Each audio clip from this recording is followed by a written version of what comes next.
మొదటి తిమోతిలు రాసిన పత్రిక 2వ అధ్యాయం 1-2 వచనాలు. మన సంపూర్ణ భక్తియు నెమ్మదిగాను సుఖముగాను బ్రతుకు నిమిత్తము అన్నిటికంటే ముఖ్యముగా మనుషులందరి కొరకును, రాజుల కొరకును, అధికారులందరి కొరకును విజ్ఞాపనములను, ప్రార్థనలను, యాచనలను, కృతజ్ఞతాస్తుతులను చేయవలెనని హెచ్చరించుచున్నాను. చాలండి. దేవుడు తన మాటలు మనం వినికిడిలో దీవించునుగాక. ఆమేన్. సమయంలో అపోస్తలుడైన పౌలు తిమోతికి రాస్తూ అక్కడున్న ఆ సంఘమందు ఉన్న వారికి ఈ యొక్క పత్రిక రాస్తూ ఉన్నాడు.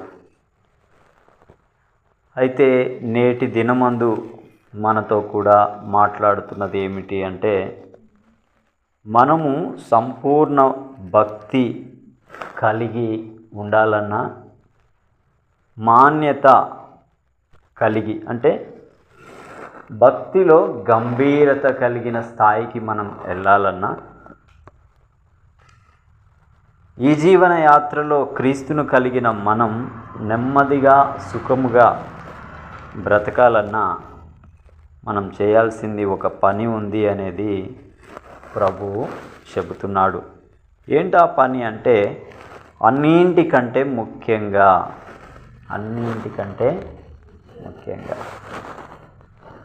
మనుషులందరి కొరకును, రాజుల కొరకును, అధికారులందరి కొరకును విజ్ఞాపనలను, ప్రార్థనలను, యాచనలను, కృతజ్ఞతాస్తుతులను చేయవలెనని హెచ్చరించున్నాను.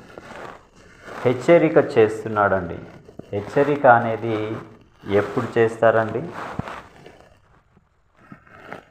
హెచ్చరిక మనకి ఎవరైనా ఎప్పుడు చేస్తారు? ఒకసారి చెప్తారు మంచిగా, రెండోసారి మంచిగానే చెప్తారు, మూడోసారి కూడా కొంచెం ఓపిక అనేది చెప్తారు. అయినా వినిపించుకున్నప్పుడు గట్టిగా హెచ్చరికని జారీ చేస్తారు. ఇక్కడ అదే విషయం మనతో కూడా ప్రభువు చెప్తున్నాడు. ఇవాళ భక్తి చేస్తున్నారు కానీ అది సంపూర్ణతలోనికి రాలేని పరిస్థితులు కలిగిన భక్తి నేటి దినాల్లో ఉండడానికి మూల కారణం ఏంటి అంటే, ప్రార్థనలో ఎదుగుదల లేకపోవడమే. ఏదో ప్రార్థన అంటే నెలకోసారో లేదా వారానికి ఒకసారో కాదు, కానీ వ్యక్తిగతంగా ప్రతి దినం ఒక విశ్వాసి 2 గంటల 45 నిమిషాలు దేవునికి దశమ భాగం ఇచ్చే పరిస్థితుల మధ్యన మనం ఉన్నప్పుడు, ఆ రోజు దేవుని ఎదుట సంతుష్టి సహితమైన దైవభక్తి కలిగిన వ్యక్తివిగా ఆ రోజు నువ్వు ఉన్న వ్యక్తివిగా లెక్కలోనికి పరిగణ తీసుకోబడుతుంది. ఇవాళ మనము ఆ విధమైన స్థాయికి రాకపోవటను బట్టే ఏమవుతుంది అంటే, భక్తిలో తొణికిసలాడిన పరిస్థితులు మన ఇంటిలోనూ, సంఘంలోనూ, సమాజంలోనూ కూడా కలగటానికి మూల కారణం ఏంటంటే అదే. దానియేలు దాసుడుగా ఈడవబడి బబులోను దేశానికి వెళ్ళినప్పుడు, అతను దాసుడుగా ఉన్నప్పుడు, ప్రప్రథమమైన స్థాయిలో ఉన్నప్పుడు అతనిని మనం ఒకసారి పరిశీలన చేస్తే దినమునకు 3 దేవుని సన్నిధిలో గడిపినట్లుగా మనం చూస్తున్నాం. అతడేం సేవకుడు కాదు. అప్పుడు ప్రారంభంలో మనం చూస్తే అతడు ప్రియుడు అయ్యే అంత స్థాయికి ఎదగటానికి కారణం ఏంటి అంటే, అతడు దినమునకు 3 చేశాడు. కఠినమైన శాసనము రాజు దగ్గర నుంచి తనను ఓర్వని వారు తీసుకొని వచ్చేటట్లుగా చేసినప్పటికీ తన ప్రాణం సహితం కూడా లెక్క పెట్టకుండా సింహాల బోనులోకి అయినా వెళ్ళటానికి తెగించి ముందుకెళ్ళాడు. చూడు, అది సంపూర్ణమైన భక్తి. ఈ సంపూర్ణమైన భక్తిని దేవుడు నీలో నాలో మనం వెళ్ళిపోవడానికి ముందు ఆ స్థాయిలోనికి మనం రావాలని దేవుడు ఏం చేస్తున్నాడంటే హెచ్చరిస్తున్నాడు నిన్ను. ఎందుకో తెలుసా? మనం రేపో మాపో ఈ లోకం విడవవలసిన పరిస్థితులు నేటి దినాల్లో స్పష్టంగా వినబడుతున్నాయి, కనబడుతున్నాయి. దానికి చిన్న పెద్ద ఉన్న అనేది తేడా లేకుండా వెళ్ళిపోతున్న పరిస్థితులు ఉన్నాయి. విలువైన స్వరక్తం ఇచ్చి సంపాదించుకొని ఉన్న నన్ను ఆయన ఒక సంపూర్ణమైన భక్తిలోకి నీవు నేను పరిపక్వత నొందకుండా ఒకవేళ కాలం ముగిస్తే మన స్థితి ఏంటి చెప్పండి? ఇంత బ్రతికి ఇంటెనక చచ్చినట్లుగా ఉంటే లాభం ఏమన్నుందా? లేదు. అదే ఇక్కడ చెబుతున్నాడు. మాన్యత, కొంతమంది భక్తి చేస్తే, ప్రార్థనలో గడిపితే వాళ్ళు ఎలా ఉంటారంటే గంభీరంగా ఉంటారండి. వాళ్ళ దగ్గర మాట ఏదైనా వినాలన్నా భయం వేస్తుంది, వాళ్ళ దగ్గర నిలబడాలన్నా భయం వేస్తుంది. వాళ్ళకి ధనం ఉంటేనే కాదు, భక్తిలో శక్తి కలిగి, ప్రార్థనలో తీవ్రత కలిగి, ప్రభువుతో అన్యోన్యత కలిగి, దేవుని సన్నిధిని ఎప్పుడు గడిపే వాళ్ళ దగ్గర సామాన్య వ్యక్తి నిలబడటానికి కానీ, విశ్వాసి అయిన వాడు కూడా ఆయన దగ్గర మాట్లాడడానికి కానీ భయపడిపోతాడు. కారణం ఏంటంటే మాన్యత అంటే గంభీరతలో ఉన్నాడు అతడు. దేవునితో ఉండుటను బట్టి ఆ ప్రసన్నత ఈ వ్యక్తిలో కూడా మనకి కనబడే పరిస్థితిని మనం చూస్తాం. చూడండి, మోషే సీనాయి కొండ మీదకి ఎక్కిన తర్వాత, కొండ మీద 40 దినాలు దేవునితో గడిపిన తర్వాత దిగి వస్తున్నప్పుడు దేవుని యొక్క ముఖవచస్సు ఇతనిలో కనబడడం మనం చూస్తాం. అతనిని చాలామంది చూడలేక ముసుగు వేసుకున్న పరిస్థితిని మనం చూస్తాం. కారణం ఏంటంటే అతడు ఏ స్టేటస్లోకి వెళ్ళాడు అని అంటే, సర్వోన్నతుడైన ఆ దేవుని ముఖదర్శనం చూసి ఆయన యొక్క ప్రభావం ఇతని మీద పనిచేసినది. ఆ పనిచేసిన ఆ ప్రభావం కిందికి దిగి వస్తున్నప్పుడు ప్రజలు చూడలేకపోయినట్లుగా దేవుడు నీలో నాలో అట్టి మాన్యత కలిగి ప్రభు యొక్క ముఖదర్శనం నీలో లోకానికి కనపరిచే విధమైన ఆ పరిస్థితికి రావాలని దేవుడు కోరుతున్నాడు. ఇంకా చూడండి, ఇంకా మూడవదిగా చూసుకుంటే నెమ్మదిగాను సుఖముగాను. ఏ మనిషి అయినా భూమి మీద కొంచెం తెలివి వస్తే నెమ్మదిగా బ్రతకాలని చిన్నపిల్లల కానించి చచ్చిపోయే ముసలోని దాకా అనుకుంటాడు. నెమ్మదిగా సుఖంగా ప్రశాంతంగా తృప్తిగా ఉండాలి, బ్రతకాలి అని అనుకుంటారు. కానీ ఇవి మనం అనుకుంటే వచ్చేవి కావు, అంగట్లో దొరికేవి కూడా కావు. కానీ ఇక్కడ ప్రభు ఏమంటున్నాడు అని అంటే, నెమ్మది అంటే చాలామంది ఏమనుకుంటారు, ఉద్యోగం ఉంది, నెలకి 50,000 సంపాదిస్తున్నాడు, పర్వాలేదు నెమ్మది అనొచ్చా? లేదు. నీకు మీ భర్త ఎన్నో తులాల బంగారం తెచ్చి నీకు కావలసిందల్లా ఇస్తున్నాడు, అది నెమ్మది అంటామా? నీ భర్త నీవు అన్యోన్యమైన దాంపత్య జీవితంలో ఉన్నారు అంటే సుఖంగా ఉన్నారని అర్థమా? చెప్పండి. కాదు కదా. భార్యాభర్తలు మధ్యన అన్యోన్యత కలిగి దాంపత్య జీవితంలో మంచి విధానాలు కలిగిన సుఖంగా ఉన్నారా అనంటే లేని సందర్భాలు నేటి దినాల్లో మనకి కనబడుతున్నాయి. ఎన్ని ఉన్నా నెమ్మది సుఖము అనేవి వెలితి కనబడుతున్న స్థితి నేటి భక్తులు అనుకుంటున్న వారి జీవితాల్లో నేటి దినాల్లో కనబడుతున్న పరిస్థితిని మనం చూస్తున్నాం. అయితే నెమ్మదిగా సుఖముగా అంటే ఏంటి అనంటే, చూడండి, అపోస్తులైన పౌలు మనం ఆలోచిస్తే అతను చెరసాలలో సైతం ఎలాంటి పాటలు పాడాడండి. కొట్టబడ్డాడు, గాయాలైనవి, బొండలు బిగించారు.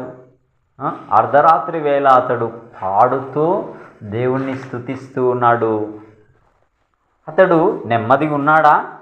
కానీ సమాజానికి నెమ్మదిగా లేడు. కానీ ఆత్మలో తాను ఎలా ఉన్నాడంటే, చెరసాలనే రాజభవనంలో ఉన్న అంతఃపురంలో నివసించిన ఒక వ్యక్తిలాగా ఆత్మలో అంతరంగమందు అట్టి నెమ్మది కలిగి సుఖంగా ఉన్నాడు. ఇవాళ మనం ఆ మేరకు ఎదగాలంటే చెప్తున్నాడు ఇక్కడ భక్తుడు ఏమనంటే, అన్నింటికంటే, ఏటన్నిటికంటే, నీ భర్త కంటే, నీ అవసరతల కంటే, నీ ఇచ్ఛల కంటే, నీ ఆలోచనల కంటే, నీకు ఇష్టాల కంటే ఆఖరికి నీ ప్రాణము కంటే కూడా నువ్వేం చేయాలంటే ప్రభువు ఏం చెప్పాడో దాన్ని మనం చేసినప్పుడు ఈ పైవన్నీ మనం అనుభవించే వారంగా ఉంటాం. మనుషులందరి కొరకు మనం సామాన్యంగా ప్రార్థన చేయాలని హెచ్చరిక జారీ చేయబడుతున్న దినాలు ఇవి. వార్తల్లో కూడా ఎన్నో హెచ్చరికలు వస్తున్నాయి. ఇదిగో బంగాళాఖాతంలో అల్పపీడనం లేచింది, అదొక హెచ్చరిక. ఎవరికి? జాలర్లకు, ఆ సముద్ర తీర ప్రాంతాల వారికి. ఏందది? అది ఒక హెచ్చరిక. ఇదిగో తెలుగు 2 రాష్ట్రాలకు రేపో మాపో భూకంపాలు వస్తున్నాయి అన్న సూచన కనబడుతుంది. ఇదేంటి? హెచ్చరిక. ఇదిగో ఆకాశంలో ఎన్నో మార్పులు జరుగుతున్నాయి కాబట్టి మీరు జాగ్రత్తగా ఉండండి. ఇదేంటిదండి? హెచ్చరిక. అగ్నిపర్వతం బద్దలవుతూ ఉండటానికి సిద్ధంగా ఉంది, ఆ ప్రాంతవాసులకు అదొక హెచ్చరిక. అలాగే ప్రభు రాబోతున్నాడు అనేది దేవుని వాక్యం మనకి హెచ్చరిక జారీ చేస్తూ దీనికి ముందు సిద్ధపరచండి. దానికి ముందు మీరు చేయాల్సింది ఏంటంటే మనుషులందరి కొరకు మనం చేయాలనంటే ఒక విధంగా మన జీవితం చాలదేమో, ఒక రాత్రి చాలదేమో. అయితే ఈ రాత్రి మనం ఆలోచిస్తే నీ సరౌండింగ్లో, నీ మేరలో మీకున్న బంధువర్గమైన, కుటుంబ వర్గమైన, స్నేహవర్గమైన, ఇంకా ఏదైనా కావచ్చు, వాళ్ళ మట్టుకైనా చేయాల్సిన నెసెసిటీ అనేది నీకు ఉన్నది, నీపై ఉన్నది. పౌలు అదే అంటాడు, నాకు సువార్త ప్రకటించాల్సిన భారం నాపై మోపబడింది. ఈ రాత్రి ప్రార్థన చేయాల్సిన భారం నీపై, నాపై మోపబడి ఉన్నది. నా మేరలో నేను చేయాల్సిన భారం నా మీద ఉంది, నీ మేరలో చేయాల్సిన భారం నీ మీద ఉంది. అది నువ్వు సునాయాసంగా నువ్వు చేసే ఆ పరిస్థితికి నువ్వు రాగలిగినప్పుడు ఖచ్చితంగా నీ హృదయంలో తేలిక, నీ ఆత్మలో ఈ విధమైన కార్యాలు చవి చూడడం అనేది నువ్వు చూడగలుగుతావు. దీని ప్రభావం బట్టి నీ ఇంట్లో వారు కూడా దేవుని వైపు తిరగడానికి అవకాశం ఉంటుంది. నీ వద్దకి నీ బంధువులంతా ఏం చేస్తారంటే ఆలోచన కొరకు, అసలు ఏంటి మా వల్ల కావట్లేదు, నీ వల్ల ఎలా అవుతుంది, ఇంత సాఫీగా ఎలా ఉండగలుగుతున్నావు, ఇంత పరిస్థితి కలిగినా కానీ నువ్వు ఇంత నెమ్మదిగా ఎలా ఉండగలుగుతున్నావు అని వారు వచ్చి అడిగినప్పుడు ఒకే ఒక్కటి, నా ప్రభువు మాటకి నేను తల వంచి ఆ ప్రకారంగా చేస్తున్నాను. ప్రభువే వీటన్నింటిలో నాకు నెమ్మదినిస్తున్నాడు. ఈ భక్తిని బట్టి నా కుటుంబం రక్షింపబడింది, ఈ మాన్యతను బట్టి నా బంధువర్గం రక్షణలోనికి రాగలిగారు. వీరందరికీ ఒక దీపంలాగా దేవుడు నన్ను నిలబెట్టుకోవటకు కారణం నేను ఈ ప్రార్థన అనే ఈ బలిపీఠం దగ్గర నేను నా హృదయాన్ని అర్పణ బలిగా దేవుని సన్నిధిని అర్పిస్తున్నాను. ఇది నీవు కూడా చేయడం ప్రారంభించు. నీ ఇంట్లో, నీ బంధుజనుల మధ్యన తప్పకుండా దేవుని కార్యం అనేది నువ్వు చూస్తావని ఈ చిన్న మాట మన నోట రావటానికి ముందు మనం ఎంత స్ట్రగుల్స్ పెయిన్ఫుల్గా అనుభవించవలసి ఉంది అంటే ఇది ప్రతిరోజు అండి.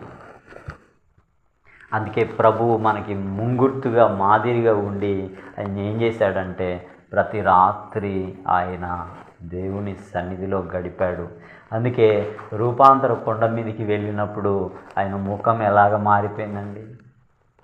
ఎత్తైన స్థాయికి మనం ఎదగాలి అని అంటే ఏకాంతంగా దేవునితో గడిపే అనుభవం ప్రతిరోజు ఎంతో కొంత సమయం మనకు మనం వెచ్చించుకోవాలి. ఏదో దొరికినప్పుడు చేయడం కాదు, వెచ్చించుకోవాలి. నీకు ఇష్టమైన వాళ్ళ కొరకు సమయాన్ని వెచ్చించుకుంటావు. నీకు ఇష్టమైన వ్యక్తులతో మాట్లాడడానికి డబ్బులు వేసుకొని ఫోన్లో మాట్లాడతావు. నీకు ఇష్టమైన వ్యక్తి యొక్క కుటుంబంలో ఏదైనా కార్యం జరుగుతుందంటే ముందే వెళ్ళి పని చేయడానికి ఇష్టపడతావు. వీటన్నింటికంటే కూడా మించినది దేవుడు నీకు 24 గంటలు ఇస్తున్నాడు స్వాస్థ్యంగా. అంత మాత్రమే కాదు, ఈ సంవత్సరాన్ని దయా కిరీటంగా నీకు ఇచ్చిన ఆ దయగల దేవుని పాదాల దగ్గర పడి, ప్రభువా నేను సంపూర్ణతలోకి రావాలి, మాన్యత కలిగి నేను నిలబడాలి, నేను నెమ్మదిగా సుఖంగా నేను ఉండాలి. ఈ ప్రభావం బట్టి నా కుటుంబం నీవే త్రిప్పుతావు. అయితే తప్పంతా లోటంతా వెలితంతా నా మూలంగానే ఇంట్లో కలుగుతుంది అని నువ్వు ఆయన పాదాల దగ్గర పడి ఆయన కృపాసనం యొద్ద సమయోచితమైన సహాయం కొరకు ప్రార్థించగలిగితే తప్పకుండా దేవుని కార్యాలు మనము చూస్తాం. ప్రార్థన వలననే సమస్త కార్యములు సాధ్యం.